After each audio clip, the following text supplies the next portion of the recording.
The great scientist Albert Einstein records of a defining moment in his young life. He was 7 years old, and his father had just given him a compass as a birthday present.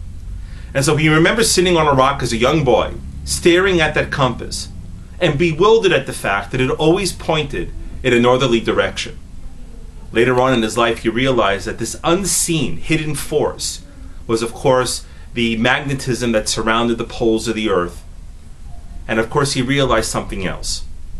That more often than not, that the unseen elements of human life tend to be the most powerful. Which is an interesting idea, because this week we will be celebrating Purim. The great heroine of Purim, of course, is Esther.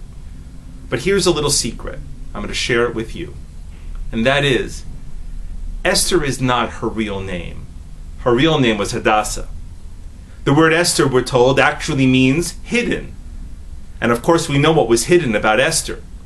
Esther never told King Ahasuerus that she was Jewish. And she worked silently, almost in a hidden way, behind the shadows, to see to it that the Jews of Persia would survive and not be annihilated as Haman wanted.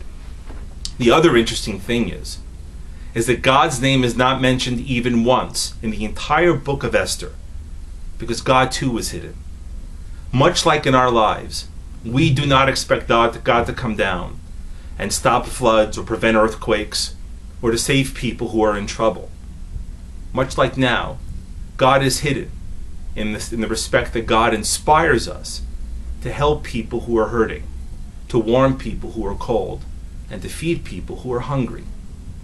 The reason why the story of Purim is such a powerful, important message for our time is because things have not changed.